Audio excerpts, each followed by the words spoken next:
Hello, everybody. This is Dr. Francis Denton stopping in with another Take of 5 moment. Today, I want to bring attention to the autism spectrum disorder in honor of Autism Awareness Month. Autism is a spectrum disorder where a student, a child, or an adult can range from mild to moderate to severe.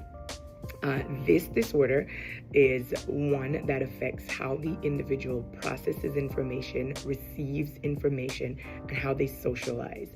I want to bring awareness to this because as a church community, what I often see is a lack of understanding of the spectrum disorder and how individuals on the spectrum disorder should be treated.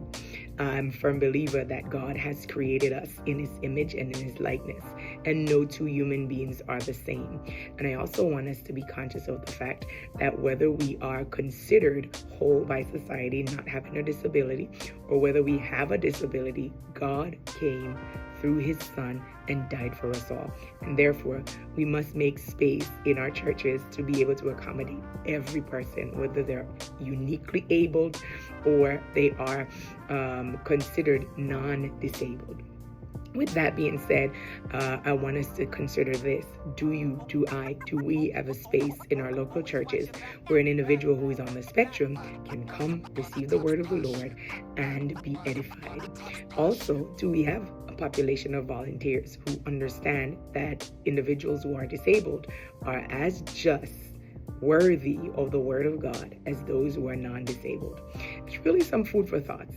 As I work with individuals within the school system who are on the spectrum, what I realize is while this number has increased in our local community, the numbers within our churches and in our church community has significantly stayed the same. That means there is no space, there is no place in our local church for those who are on the spectrum. I want to say this, for individuals who are on the spectrum, somebody who is considered high functioning might be able to function in our local churches, might not be impacted by the sound of the loud noise, might not be triggered or overstimulated by the lights that we have going on, by the loud preaching. Someone who is moderate or severely impacted by autism might not be able to function in that space. That would mean as a church community, as a local community, we need to be intentional about creating spaces for families who are dealing with children, who are living with children who are on the spectrum. That would also mean that we're intentional about learning what triggers the individuals who are on the spectrum. Here's my challenge to you. Here's my challenge to your church community.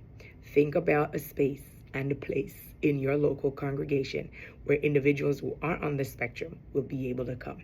Families want to worship. Families want to be a part.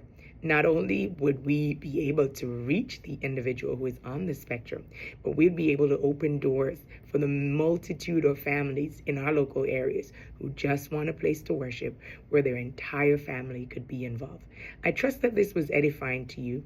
I trust that if you have more questions about autism, the autism spectrum disorder, you will take a moment to edify your local congregation, to edify your local volunteers, to teach the people who work with you on how to work with those who are within communities that are not necessarily typical of what you would reach in your local church. God bless you. Have a wonderful rest of your afternoon.